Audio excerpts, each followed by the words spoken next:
Selamat datang di konten yang sudah ditunggu-tunggu oleh para muda-mudi mulai dari generasi Z ya kan? Yes. Milenial sampai terakhir dengar ada boomer juga nonton ini. Boomer juga, mama banyak banget. Banyak yang mengklarifikasi kalau mereka itu mama sih. Nah, banyak mama yang enjoy untuk menonton video ini sambil melakukan kegiatan sehari-hari. Ada yang bilang sambil ngejahit, sambil bersih-bersih, banyak deh. Cuci piring ya kan? Luar biasa. Berarti konten ini bukan hanya bisa membukakan pintu edukasi tapi juga membuat rumah menjadi semakin nyaman. Iya kan? Bener nggak? Karena kalau istri bahagia, suami juga bahagia. Betul. Jadi gimana? Lu beberapa minggu belakangan ini ada cerita seru nggak yang mau lu ceritakan? Cerita seru. Oh, gala premier ya? Gala premier Datanya mana gala nih? premier untuk film Nightmare and Daydreams. Oh. Nah, itu filmnya Joko Anwar tuh. Filmnya Joko Anwar yang di Netflix Keren ya? banget, keren banget. Itu ketemu Oke. banyak artis ya di situ ya. Ketemu banyak artis. Salah satunya goal kita lah. Siapa tuh? Goal kita ada Nexija. Nexija. Ya sebenarnya nggak sengaja ya, nggak ada janjian apa-apa ketemu dia ya kan. Karena waktu itu pas lagi red carpet, kebetulan Nexija lewat ya. Nexija lewat, langsung gue panggil ya kan. Langsung. Saya boleh foto nggak gitu kan. Nah, Terus akhirnya gue cerita sedikit-sedikit bahwa kita juga membuat konten yang konspirasi gitu-gitu juga ya kan. benar. Tapi formatnya lain ya kan. Betul. Tapi ternyata dia belum nonton kita Sondre. Belum pernah lihat katanya sih. Tapi di komen banyak sekali yang minta dia datang ke sini. Nah. Dia itu belum pernah nonton kita guys. Nah, berarti harus diperbanyak lagi komen-komen di Diperbanyak lagi. YouTube-nya Nexija ya. Nah, Coba minggu ini apa lo? nah kalau gua undang untuk datang ke gala premiernya The Boys ya dari Prime Video ya kan. Keren. Seru banget, itu salah satu series yang gue suka banget ya kan, gua The juga. Boys. Tapi gini Son, pada saat kita nonton itu sebenarnya enak ya, makanan enak Wah, ya kan, makanannya kursi Udah kayak hotel ya? luar biasa, Iya. makanan hotel ya kan, tapi ada tapinya Son. Apa tuh, Set? Pada saat nonton itu di depan saya tuh ada orang yang kepalanya sangat besar dan menutupi pandangan saya Son. Seperempat layar itu saya tidak bisa lihat Son, jujur ya. Itu baca sih jujur. Saya tidak bisa lihat jujur. Itu mungkin pala terbesar yang pernah saya lihat itu. No, gitu kan. Jadi begini ya guys ya, pada saat lagi nonton itu, ini gue disclaimer dulu ya Son. Iya. Bukan berarti gue ini menjelek-jelekan orang yang kepalanya besar, bukan Son. Karena kepala gue sendiri juga besar juga. Mungkin orang belakang gue itu sama keselnya dengan gue gitu. Son. Bisa jadi juga. Jangan-jangan lagi nulis juga Set di sana. Lagi nulis juga jangan-jangan gitu kan. Maka dari itu, daripada saya menegur dan marah-marah, saya nulis aja. Untuk menjadi sebuah curhatan di sini ya kan. Saking besarnya kepalanya dia kalau pakai baju dari kaki ke badan Son. Gue rasa dari kaki ke badan di sini, ya kan? Ya kan? Kayak daster nih. Makanya, saking besarnya kepalanya, kalau dia naik haji, orang-orang pada megangin kepalanya karena dikira Hajar Aswad. Son. Iya, Son. Saking besarnya kepalanya, kalau dia dikirim ke bulan, orang-orang ngira Elon Musk lagi nambah satelit Starlink, Son dikirain. Bukan misi ke bulan, tapi lagi nambah satelit Starlink gitu. Sama yang terakhir nih, saking besarnya kepalanya, lebih cepat gundulin hutan daripada nungguin dia selesai potong di barber, Son. Iya kan? Udah, daripada kita berlama-lama, mendingan langsung aja kita kembali ke konten yang sudah dicintai oleh semua rakyat kita. Selamat datang di episode baru dari Di Atas 12.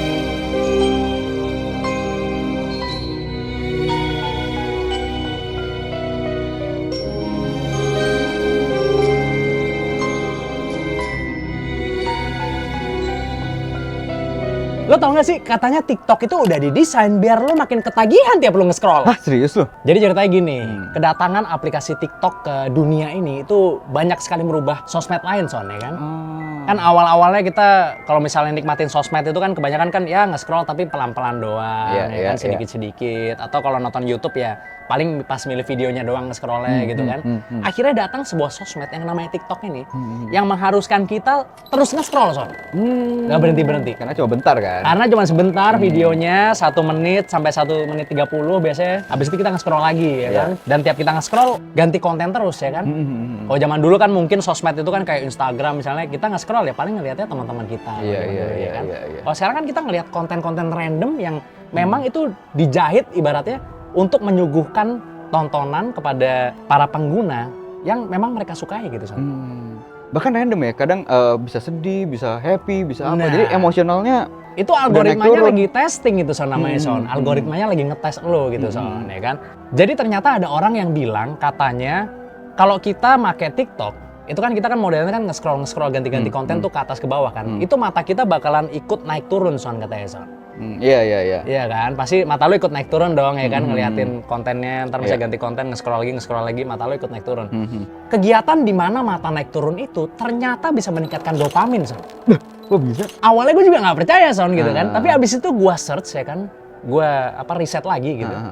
Ternyata memang movement menaik dan menurunkan mata itu bisa meningkatkan dopamin secara instan, Son. Bener, udah valid. Divalidasi oleh sains. Ya kan? Sampai research ya, ada researchnya ya? Ada risetnya gitu loh. Jadi buat kalian yang nggak tahu, dopamin itu adalah zat yang membuat kita happy gitu ya, Son. Kalau misalnya dia keluar itu kita jadi happy gitu, Son, ya kan? Jadi contohnya kayak misalnya lo abis olahraga, itu biasanya dopamin lo naik juga tuh, lo jadi lebih happy gitu kan. Iya. Nah sekarang ada cara yang lebih instan, Son, untuk menaikkan dopamin, Son. Adalah dengan cara nge-scroll aja, Son, di atas kasur. Ya kan hal ini jadi masalah gitu ya, Son, karena kita takut orang jadi lupa kebahagiaan yang sebenarnya itu yang seperti apa gitu, Son. Iya, benar. Jadi kita mencari yang instan terus gitu. Kayak kita, lagi bosen nih, lagi down atau apa, gue kayak pengen nonton TikTok aja. Kayak lu pernah gak sih merasakan kayak lu pengen tidur nih kan, tapi kayaknya masih kurang nih main sosmednya gitu. Sehingga lu harus main sosmed dulu, baru lu bisa tidur gitu. Oh iya. Pernah lu kayak gitu? Kalau gue malah pas bangun tidur, jadi kadang ngesel udah nggak tahu waktu, telat jadinya. Nah, ya kan waktu rasanya lebih cepat gitu kan, dan lu jadi ketergantungan gitu. Lu pengen dopamin itu gitu, dopamin rush dari nge-scroll TikTok itu gitu loh. Dan sekarang kan akhirnya kan bukan TikTok doang yang begitu kan, kayak Instagram juga punya Reels ya kan, terus YouTube bikin short ya kan. Akhirnya ya sekarang semua sosmed begitu gitu, karena emang udah proven bahwa itu memang meningkatkan dopamin gitu, bikin orang seneng, jadi orang nyandu gitu loh. Iya. Kalau mau nyari kesenangan, lebih baik mana gitu, Son, ya kan? Bekerja keras sampai sukses atau hanya buka TikTok di atas kasur, Son? Dua-duanya sama-sama bikin seneng nih masalahnya gitu kan. Iya. Akhirnya orang jadi pengen yang lebih instan. Loh, tapi saya ada satu aplikasi yang dia kiri kanan tapi bikin happy juga, Syat. Apa tuh?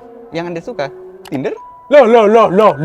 Itu bukannya mainan Anda. Yang ada lebahnya itu. Aplikasi lebah. Ya kan? Itu banyak lah masyarakat sekarang. Katanya kalau misalnya nge-swipe dari kanan ke kiri itu bikin kalem katanya. Enggak, bener-bener ini serius. Kenapa, Syat? Serius, ada begitu. Ada yang bilang begitu. Ya nggak tahu saya. Kalau nge-swipe ke kanan atau ke kiri bikin kalem katanya gitu. Iya. Tapi kalau atas ke bawah itu meningkatkan dopamin. Gitu loh. Jadi ini membuat gue takut juga ya dengan generasi yang setelah kita ini. Bahkan generasi kita pun juga udah banyak juga yang merasa kayak, gue harus sosmedan dulu baru bisa tidur tuh. Banyak. Banyak. Kan itu kan membuat kita jadi akhirnya waktu itu tidak seberharga orang zaman dulu. Iya benar. Orang zaman dulu kan waktunya ya dipakai mau ngapain gitu, mau scroll juga kagak ada apa-apaan gitu kan. Gak ada entertainment lah, kurang lah. Mungkin banyak gitu rasanya. Kalau sekarang kan kita kan merasa kayak waktu sedikit sekali, bro. Iya. Cepet banget, 24 jam tuh kurang biasanya. Kurang rasanya gitu. Karena waktu kita banyak diambil ke arah sana gitu, Son. Iya. Itu loh. Tapi ente biasanya kalau di TikTok itu apa, selain ngeliat cewek joget-joget itu ente ngeliat konten apa lagi? Gue biasa konten bola doang sih. Bola. Bolanya ada 2 apa 1? Apa? Bolanya? Satu bolanya. Satu. Oh, 1. Bukan yang kembar, bukan. Oh, emang apaan yang kembar? Apa? Apaan yang kembar emang? Lato-lato maksudnya. Oh, lato-lato. Iya benar juga, benar. Kalau ente biasa apa tuh kontennya? Selain joget-joget tadi juga? Oh enggak, kalau joget-joget astagfirullahaladzim. Astagfirullah. Saya banyak ngelihat fakta-fakta seru sih. Fakta-fakta yang dibuat-buat maksudnya? Oh enggak, kalau itu kan fakta, itu bukan fakta. Itu fakta kalau itu.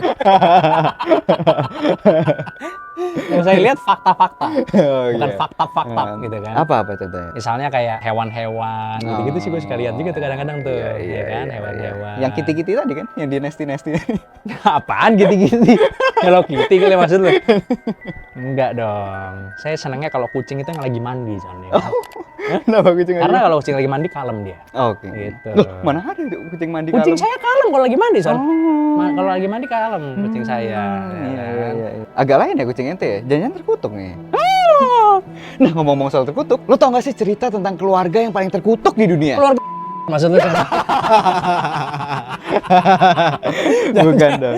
Jadi keluarga ini bernama Von Erich Family. Oke. Nah, jadi ini adalah keluarga selebriti sih jatuhnya sih. Keluarga gitu selebriti yang ada di dunia wrestling Zat, atau dunia gulat ya, saya bilangnya. Jadi kenapa keluarga ini terkutuk? Karena 5 dari 6 bersaudara dari keluarga ini mengalami kejadian aneh dan tragis Zat. Wah, Kejadian apa tuh? Nah, ceritanya berawal dari bapaknya dulu ya. Jadi Hmm. bapaknya ini adalah salah satu legend dari wrestling, Jet. Nah, jadi dia sekitar tahun 50-an itu bisa dibilang legend karena kontroversial. Jadi dia memakai kayak jubah Nazi gitu. Oh. Nah, di kostumnya itu sih. Ada lambang Nazinya. Ada lambang Nazinya. Nah, awal mulai dari situ dia mempunyai 6 orang anak. Cowok semua nih anaknya ini. Dan dia ini sangat ambisius ya. Dan dia pengen anak-anaknya itu semua mengikuti jejaknya dia. Oh, jadi pegulat semua ya? Jadi pegulat semua. Nah, bapaknya ini kan bernama Fritz von Erich ya kan? Tapi sebenarnya itu cuma nama panggung. Jadi nama aslinya itu adalah Jack Atkinson, ya kan? Nah, Tangannya suka geter-geter berarti? itu Parkinson. Oh, Parkinson itu ya. Nah, anak pertama ini namanya Jack Atkinson Junior. Dia ini agak tragis juga nih, karena dia meninggal di umur 6 tahun, Jet. Oh, masih muda Meninggal di sekali umur itu. 6 tahun karena dia kesetrum. Pada saat dia jalan-jalan ke Niagara Falls waktu itu kan. Jadi dia kesetrum di trailer mobil gitu, mobil dan akhirnya jatuh ke kayak tumpukan salju gitu lah, tumpukan salju. Jadi tenggelam di sana. Anak yang kedua ini namanya Kevin von Erich. Nah, ini satu-satunya orang yang selamat, Jet. Nah, ini kita skip dulu ya untuk yang ini. Oke, ya. Yang taruh di selamat itu belakang. kita skip, taruh di belakang. Anak yang ketiga bernama David von Erich. Dia ini meninggal secara misterius, bisa dibilang misterius sih, karena pada saat dia tur ke Jepang di umur 25 tahun, dia itu meninggal di kamar hotelnya, Jet. Dan pada saat itu bapaknya ini Fritz ini nggak mau membuka autopsinya. Nah, supaya mungkin nggak dicek sama polisi ya, karena kebetulan si David ini ada riwayat memakai narkoba.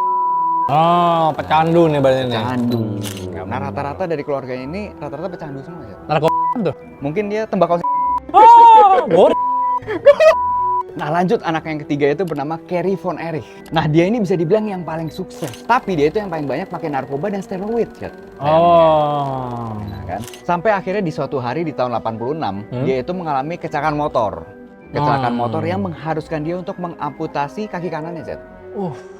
Nah, sayang banget ya, dia wrestler tapi harus dipotong kayak Sulit kanannya. itu. Kalau wrestler kan soalnya harus loncat-loncat apa Harus segala macam kan. loncat-loncat. Akhirnya gimana? Akhirnya tapi dia tetap lanjut lagi, Jet. Dia lanjut Tetap jadi masuk pegulat itu. tetap jadi pegulat, dia masuk ring lagi, tapi dengan catatan fansnya itu nggak tahu kalau dia pakai kaki palsu, Oh, jadi dia tetap naik ring, Tetap tapi naik kakinya diganti kaki palsu. kaki prostetik. luar Diganti biasa. prostetik. Tapi fans-fansnya nggak tahu. Tapi sampai akhirnya dia mengalami depresi juga lah, karena kan dia kakinya udah hilang pas segala macam. Sampai akhirnya di tahun 93 itu dia menembakkan dirinya sendiri di jantung, Jet.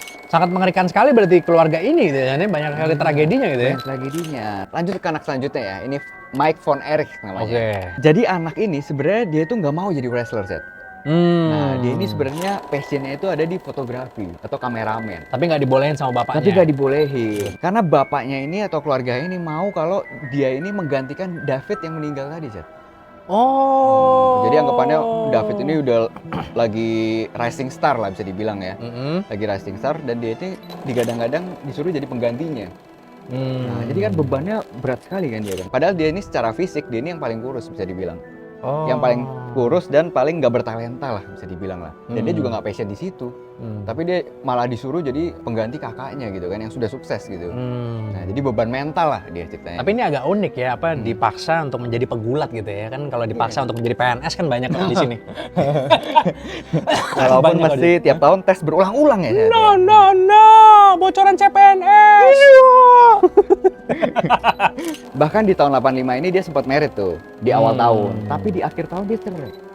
Oh, cepet banget berarti nggak ada setahun berarti ya? Cepet banget. Nah, ini tragisnya nih ya. Di tahun 87 dia ini hilang, Zed. Oh, Hilang gitu ya? selama 4-5 hari lah dia hilang. Oh, Dia oke. hilang. Bukan gara-gara ngomongin politik, bukan ya? Bukan ya, Bukan. bukan. Ini Bukan bener-bener- ngambek, bukan ya, ngambek terus ke rumah temen, bukan. Ngambek Bukan, terus ke bukan. rumah temen. Dia benar-benar hilang kali ini. Wah, Dia benar-benar bener-bener hilang. Dan akhirnya berapa lama kemudian itu ketemu di hutan, Zed. Di Oke. hutan dengan kondisi udah nggak bernyawa. Nah, jadi dia itu sedang ada di sleeping bag gitu. Ditemukan di situ campuran alkohol dan pil tidur. Oh, Dan juga ditemukan notes-notes gitu. notes apa tuh? Ditemukan notes. Dia kayak minta maaf ke orang tuanya apa segala macam kalau dia ini kurang baik lah atau kurang cukup buat jadi keluarga von Erich ini. Oh, dia merasa saya tidak cukup untuk Tidak apa cukup. mengemban nama yang berat ini Berat gitu. ini. Itu ya. Jadi depresi itu dia itu. Emang itu banyak juga kasus begitu tuh Santo ya. Banyak, kan? banyak. Karena banyak, saking banyak. berat nama bapaknya sehingga anaknya harus curang supaya bisa bisa setidaknya menyambut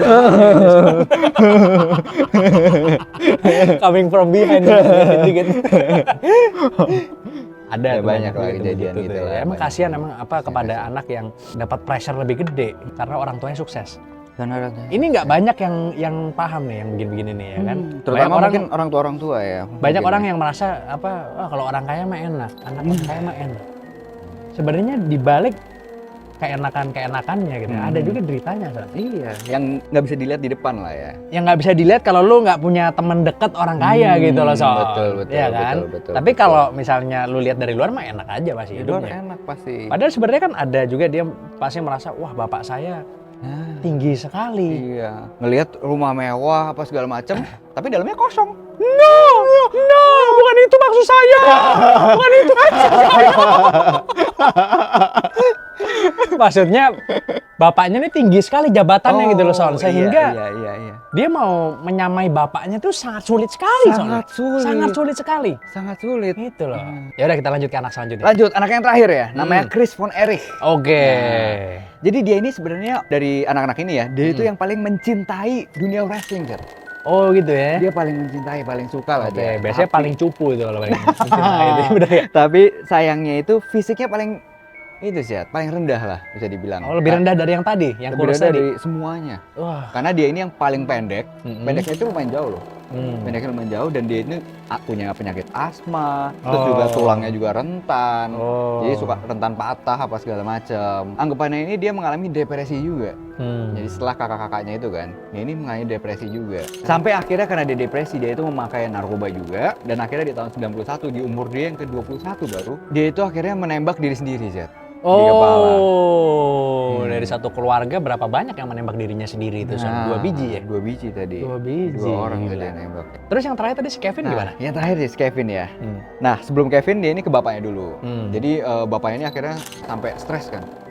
Stres dan akhirnya agak gila lah bisa dibilang kan. Karena anaknya meninggal semua ya? Anaknya meninggal semua kan. Sampai Sisa satu doang. Akhirnya dia stres. Dia sampai sempet nodong pistol ke anaknya yang terakhir ini. Kevin ini yang masih hidup. Terus? Dia nodong, dia nanya gitu, kok lu nggak ngikut saudara-saudara lu yang lain gitu? Kenapa masih di sini? Apa lu nggak nyusul aja gitu? Kenapa lu nggak nyusul bapaknya aja? udah gila itu Udah berarti sini gila, gitu. Iya. makanya. Sampai Sinting bapaknya. udah lumayan sinting. Sampai akhirnya dia cerai juga sama ibunya kan. Sama istrinya itu dia cerai di tahun 92 lah waktu itu. Dia istrinya juga cerai, udah nggak tahan juga mungkin karena stres. Dan akhirnya bapaknya ini meninggal di tahun 97 karena cancer, lung cancer pada saat itu. Ya.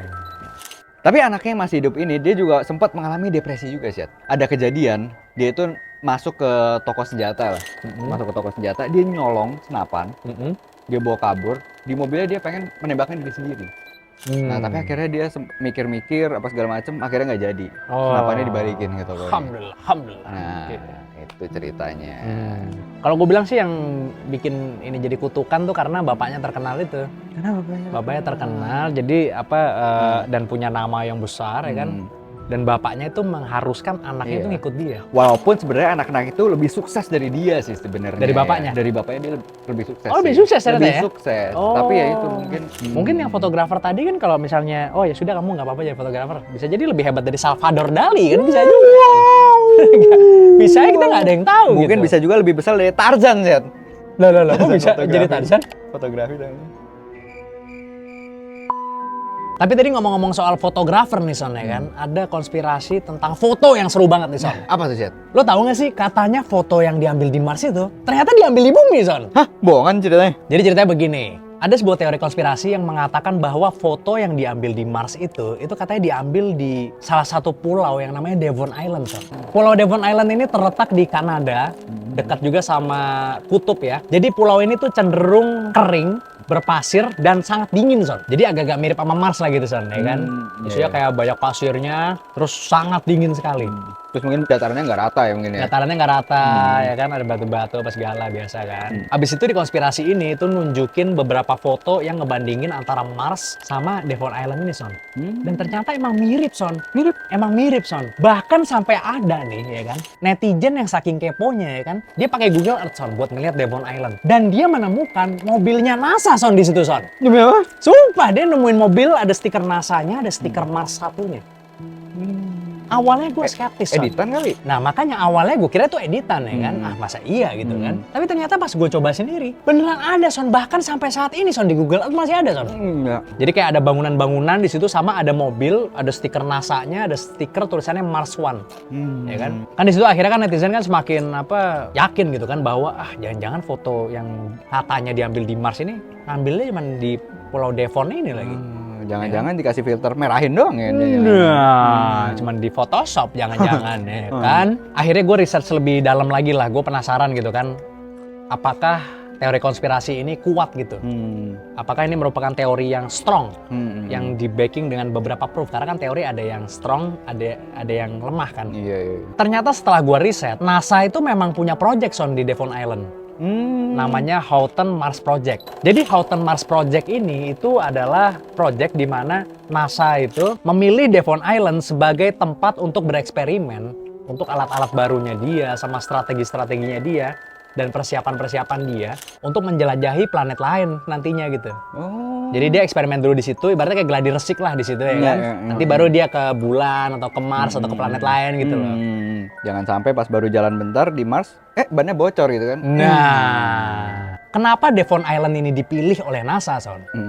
Yang pertama nih ya kan, Devon Island ini adalah pulau terbesar yang tidak ada penghuninya Son di dunia, Son. Ya kan, karena karakteristik tempatnya itu yang memang dia kering, sangat dingin, sehingga orang sulit banget kalau mau hidup di situ, Son. Terus yang kedua, lingkungannya itu dikatakan oleh NASA itu adalah lingkungan yang unik gitu dan memiliki karakteristik yang sangat mirip dengan planet Mars di Devon Island itu. Jadi NASA milih tempat itu tuh buat ngejalanin proyeknya. Jadi dia buat ngetes alat baru, misalnya nanti yang mau dikirim ke bulan atau dikirim di Mars itu ngetesnya di situ Son. Makanya ada mobil NASA di situ. Jadi menjelaskan tuh kenapa ada mobil NASA di situ. Walaupun ya balik lagi ya Son ya, itu bisa jadi NASA sedang ngeles aja gitu Son. Tapi ya saya nggak tahu ya Son ya. Saya sih percayalah. Sama HMP ini saya percaya, Houghton Mars Program percaya, Houghton Mars Project, saya percaya. Jadi karena pulaunya ini sangat terisolasi dari manusia gitu, NASA bebas di situ Son, karena nggak ada orang lain di situ gitu loh, nggak ada yang tinggal di situ, kosong melompong tuh pulau. Nggak perlu ngurus izin dulu kan? Nah, nggak perlu bikin pagar misalnya atau apa buat ngejaga orang anak kecil masuk main atau apa gitu, nggak perlu tuh. Jadi itu tempat yang ideal buat NASA ngelakuin eksperimen. Tapi emang masih banyak sih Son yang ngeraguin bahwa manusia itu bisa hidup di Mars. Banyak banget yang ngeraguin hal itu. Pasti. Kayak tadi kan misalnya kalau kayak ngeles tadi ya, ngeles kalau pakai Mars Project tadi kan. Karena kalau misalnya si NASA nganggep, ketahuan nih, terus dia ngapus Google Earth-nya gitu. Itu kan lebih heboh lagi. Lebih heboh lagi kalau dia ngapus Google Earth itu kan. Bisa jadi juga. Jadi mending dia bikin alasan project itu. Mungkin orang mikirnya gitu, yang nggak percaya kan. Bisa jadi juga tuh ya kan. Tapi emang banyak orang berpendapat bahwa tinggal di Mars itu kayak hampir nggak mungkin gitu loh untuk saat ini Son. Banyak orang yang berpendapat begitu bahwa Mars itu kayaknya nggak bisa ditinggalin oleh manusia karena saking sulitnya kalau kita mau tinggal di Mars. Soalnya katanya salah satunya nih ya yang gue denger nih. Katanya di situ nggak ada medan magnetnya katanya. Oh iya? Iya, jadi kalau ketika manusia itu turun ke Mars gitu, kalau dia nggak pakai pelindung atau apa, pokoknya terkena dampak buruk lah di tubuhnya gitu. Itu nanti bakal kita bahas mungkin di video selanjutnya gitu ya, kita dalamin dulu, kita riset dulu ya kan, nanti mungkin kita bahas kalau kalian pada pengen ya, tulis di komen. Ngomong-ngomong soal Mars, gue juga punya teori yang lebih gila nih dari lu, Syat. Coba mana? Lo udah dengar belum ada konspirasi yang bilang kalau manusia itu sebenarnya adalah alien yang datang dari Mars? Mustahil itu. Jadi kan emang banyak banget kan teori yang berseliweran kalau misalnya kita itu pendatang dari Mars kan. Ya, karena banyak berita-berita contohnya nih, kayak NASA di 2015 itu bilang kalau misalnya dia menemukan jejak-jejak bekas perairan di Mars. Jadi orang anggapnya kan kayak, oh berarti pernah ada kehidupan dong di Mars. Dan di tahun 2024 ada temuan kalau di dalam daratan Mars itu ada bongkahan es ya. Makanya akhirnya makin kesini orang makin banyak mikir dong, kok bisa gitu sampai ada es gitu kan di Mars kan. Nah yang lebih mencengangkannya lagi nih, ternyata di Mars itu ditemukan zat yang namanya xenon Z. Jadi banyak ditemukan di atmosfer dan daratannya Mars itu. Jadi kenapa mencengangkan? Karena orang banyak bertanya-tanya sih, kenapa di Mars itu ada xenon? Padahal kalau di bumi, katanya itu hanya ditemukan pada sisa dari bom nuklir, Zat. Xenon ini? Xenon ini, yang contohnya kayak di Hiroshima. Nah itu banyak ditemukan zat-zat xenon. Kok bisa ada di Mars gitu ya? Iya makanya, apa jangan-jangan ada perang nuklir di Mars sebelumnya? Ya kan? Nah jadi banyak orang yang berteori seperti itu. Ada yang bilang kalau misalnya manusia pada saat itu tinggal di Mars, udah peradabannya udah maju tuh. Tapi ternyata terjadi perang nuklir di situ. Nah, jadi akhirnya yang selamat itu pindah ke planet lain yaitu bumi ini, dan supaya tidak mengulangi kesalahan yang sama, jadi mereka itu meriset teknologinya.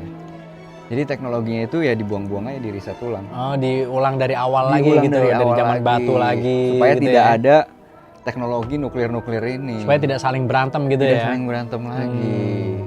Nah, tapi ternyata gagal kan. Karena kan Oppenheimer menemukan bom nuklir. Untuk kedua kalinya kalau menurut teori ini ya. Tapi setelah gue riset lebih dalam lagi, ternyata xenon itu ada banyak jenisnya sih. Oh. Ada banyak jenisnya kan. Jadi sebenarnya xenon itu ditemukan di tahun 1800-an lah. Nah, jadi belum tentu dari bom nuklir.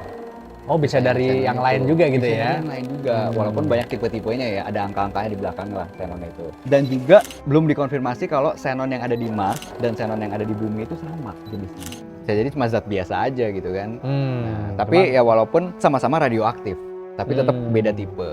Oh. Gitu.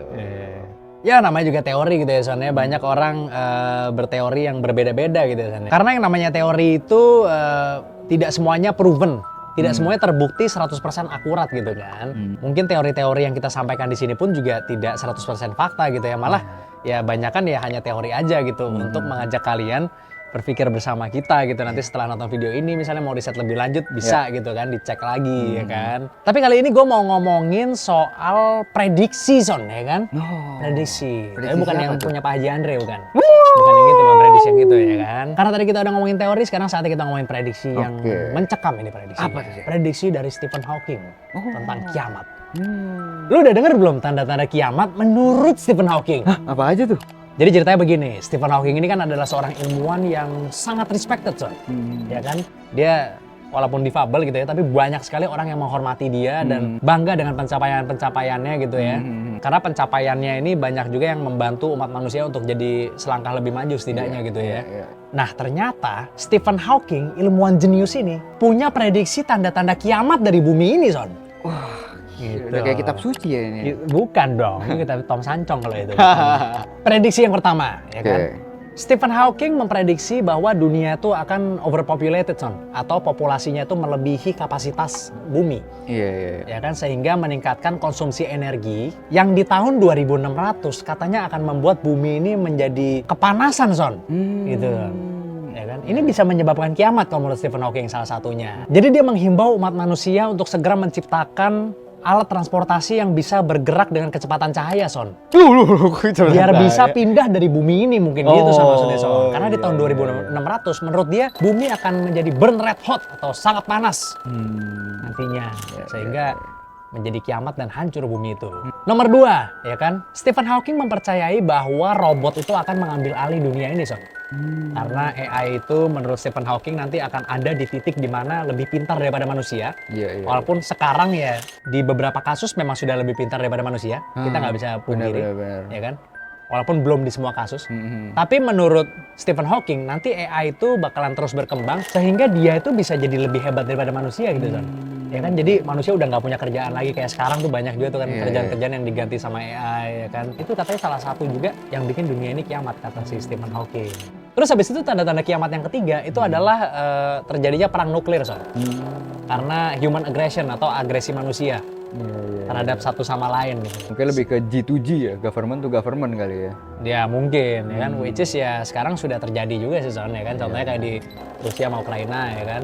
Terus di Timur Tengah juga banyak kejadian ya kan. Tapi belum sampai nuklir lah. Ya belum mungkin belum. Baru misil ya. Tapi udah agresi manusianya udah terjadi lah gitu ya kan, tinggal agresi perangnya. Toolsnya doang yang belum. Nah, karena mungkin dia kan kalkulasi juga kan kalau misalnya sampai lempar nuklir nanti wah semua dunia menyerang dia nanti. Iya pasti. Iya, penuh kalkulasi dan berbahaya gitu lah. Jadi Stephen Hawking ini percaya bahwa pengembangan dari teknologi nuklir itu akan mempercepat manusia menuju akhirnya gitu, akhir hayatnya gitu atau kiamat.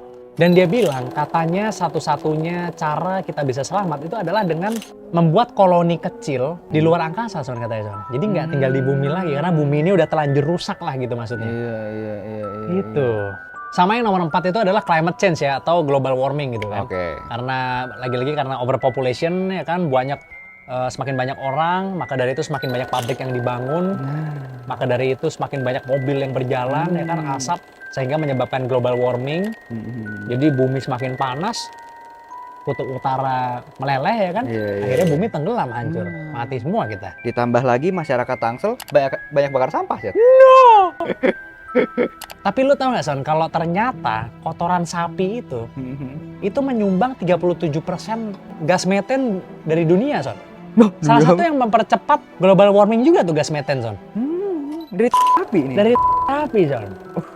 Dari sapi, pokoknya dari peternakan dah, dari kotorannya atau dari muntahnya juga katanya. Jadi mengeluarkan gas berbahaya. Gas berbahaya, metan namanya, gas metan ya kan. Iya. Itu mempercepat terjadi global warming juga Son. Ternyata kalau terlalu banyak memelihara sapi Son ya kan. Apalagi kalau yang sapinya maksudnya diisi selang sama air gitu Son ya kan. Pakai selang gitu Son. Jadi saya yakin kentutnya sering gitu Son. Saya yakin kentutnya sering gitu. Dan encer juga. Begah deh, begah. Tapi memang menurut gua sih emang kita udah lumayan dekat sih nih, gua bilang sih sama hari kiamat nih Son. Kenapa? Menurut gua sih, tapi ya mudah-mudahan sih nggak di zaman kita lah, mudah-mudahan. Ya kan? Iya. Soalnya udah mulai banyak yang perang-perang nggak karu-karuan Son, dunia Son. Ya kan? Mungkin kali ini saya lebih percaya Baba Vanga gitu dibandingin. Kenapa? Kan masih 5.000, tahun 5.000. Anda percaya karena Anda takut kan menghadapi kenyataan, iya kan? Ya sama, saya juga takut juga gitu. Tapi kita melihat begitu, perang nih di mana-mana sekarang. Ya kita nggak tahu lah ya. Soalnya semenjak Joe Biden naik, kok banyak ya? Perang gitu loh. Banyak. Mau perang secara keras kayak gitu atau perang ekonomi juga banyak juga. Ya. Perang dagang ya. Perang dagang banyak itu, juga. Luar biasa ya. Emang kalau menurut gua sih ya, satu-satunya yang bisa menyelamatkan umat manusia dari peperangan dan kekerasan ini ya cuma satu Son. Apa? Cinta. Nah pas banget nih gue mau ngomongin soal cinta kali ini. Oke, coba dah lo ngomongin. Lo tau gak sih katanya kalau mau tahu orang cinta sama lo atau enggak, bisa dilihat dari bunga yang dia kasih, Zed. Maksud lu bunga bang ya? Ya, itu mah Cina bukan cinta. Jadi emang banyak banget kan teori yang berseliweran tentang bunga ini, terutama di video-video TikTok gitu kan. Banyak yang ngebanding-bandingin bunga dari siapa gitu kan. Nah, maksudnya yang dibandingin apa nih? Yang ngasih apa jumlah bunganya yang dibandingin? Yang ngasih. Oh, yang ngasih siapa? Yang ngasih, misalnya dari temennya atau dari pacarnya atau dari gebetannya gitu. Ada banding-bandingin. Oke. Ya kan? Nah, jadi orang berteori kalau misalnya bunga itu lebih tahan lama karena frekuensi dan energi, Zed. Jadi anggapannya kalau orang yang cinta sama lo, pas dia ngasih bunga itu dia memberikan energi yang positif. Hasilkan bunga itu lebih tahan lama katanya. Nah, sedangkan kalau orang yang nggak cinta sama lo atau biasa aja, dia memberikan energi yang negatif atau bahkan nggak ada energi. Nah, jadi yang menyebabkan bunga itu lebih nggak tahan lama, Zed. Nah, gitu. Tapi setelah gue riset-riset lagi, ternyata frekuensi atau energi itu nggak ada secara saintifik, Zed. Jadi nggak ada hubungannya sama sekali. Nggak ada hubungannya. Jadi sebenarnya cuma dari perasaan aja, cuma dari feeling. Jadi kalau misalnya anggapannya lu dikasih bunga sama orang yang lu cintain juga, lu pasti lebih rawat. Ya kan, lu taruh dekat sinar matahari, lu ganti airnya tiap hari gitu kan. Jadi bukan karena frekuensinya gitu bukan ya, karena kesannya frekuensi. karena lu dikasih sama orang yang lu tahu dia mencintai lu akan lebih merawat bunganya gitu ya. Jadi lebih tahan lama lah gitu ya. Tapi ini maksudnya teori ini tuh maksudnya untuk semua bunga ya gitu ya maksudnya ya? Ini ya, nggak cuma bunga-bunga tertentu aja ya? Enggak sih, rata-rata kan bunga ya. Soalnya waktu itu gue dikasih bunga Citra Lestari nggak tahu langsung minggat dia.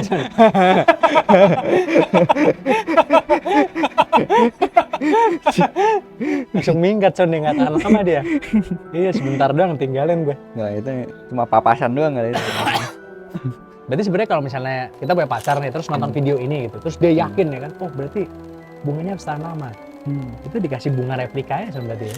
Maksudnya biar bunga plastik. Iya, bunga plastik. Jadi dia merasa wah tahan lama ini bunganya. Tapi saya tidak percaya sih dengan teori itu ya, karena hati orang tidak ada yang tahu lah gitu ya. Iya, kita nggak ada yang tahu apakah orang benar-benar cinta atau pura-pura gitu kan. Karena kadang saya nggak tahu juga sih. Ya. Omongannya baik, tiba-tiba di belakang selingkuh kan. Ya kan. Tapi menurut lu masih sebuah keharusan nggak sih kalau cowok ngasih bunga gitu ke cewek gitu?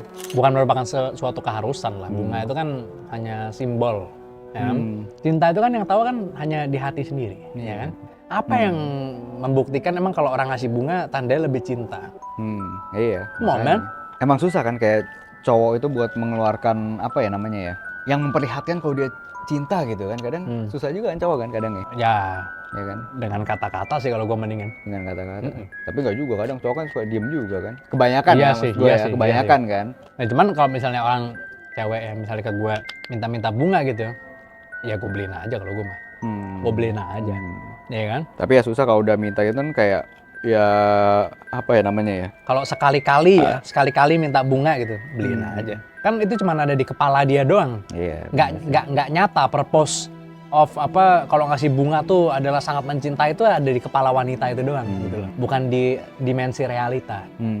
Kerennya gitu bilangnya ya kan. Iya. Maka dari itu apa yang kita perbuat kalau realita menurut kita, oh tidak kok kalau laki-laki itu kalau cinta sama wanita itu bukan sekedar membelikan bunga yang which is cuma ratusan ribu, it means nothing man. Tapi laki-laki yang benar-benar mencintai wanita itu ya adalah laki-laki yang mau berjuang setiap harinya untuk membangun masa depan bersama gitu, sama mempersiapkan masa depan dia dan pasangannya nantinya dan keluarganya nantinya, itu baru cinta yang beneran gitu. Kalau cuma beli bunga ya emang berapa sih bunga paling mahal ya 1 juta 2 juta lah ya kan. Iya. Padahal cinta itu sebenarnya harus ya diperjuangkan bersama kan. Dan lama lu proving love itu lama harusnya. Lama sih. Lama, bukan cuman oh ngasih coklat, ngasih ini. Ngobrolnya asik apa segala macam. Kan cuma anggapannya ya awal-awal aja sebenarnya. Mungkin untuk orang yang perlu berjuang dulu baru bisa beliin itu lebih valuable daripada orang yang emang dia punya duit. Iya. Itu lebih valuable. Lebih berharga lagi. Lebih berharga. Banyak orang ya, tidak semua, yang merasa kalau misalkan dikasih barang atau dikasih benda itu, semakin mahal yang dikasih benda semakin tinggi value-nya. Nah, itu berat itu kalau udah itu. Kalau menurut gue salah kayak begitu. Salah berat, besar. Berat. Yang dilihat itu kan perjuangan ya. Iya. Yang dilihat itu perjuangan ya. Bener. Satu tangkai yang datang dari laki-laki yang struggling secara ekonomi itu lebih berharga daripada 1000 tangkai yang datang dari anak konglomerat. Sorry to say. Iya kan? Iya. For them it's nothing.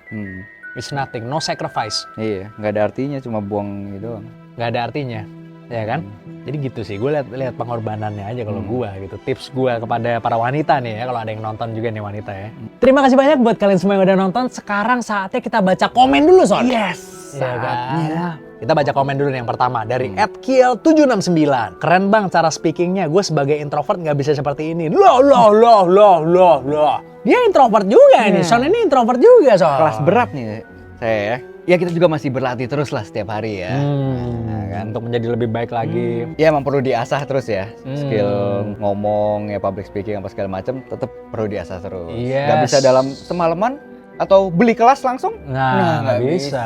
Butuh waktu yang lama dan jam terbang yang tinggi. Jam terbang yang tinggi. Gitu. Dan kita juga masih cetek juga jam terbangnya, kita akuin gitu kan. Makanya kita terus belajar untuk jadi lebih baik lagi. Dan introvert itu bukan alasan untuk kita tidak bisa berbicara ya. Terus berlatih dan terus percaya pada diri sendiri sampai mencapai di potensi tertinggimu. Komen selanjutnya dari @fahmiredo2727. Yang minta durasi panjang itu udah subscribe dan like belum? Nah, itu dia yang paling penting Son. Pengingat yang luar biasa ya. Nah.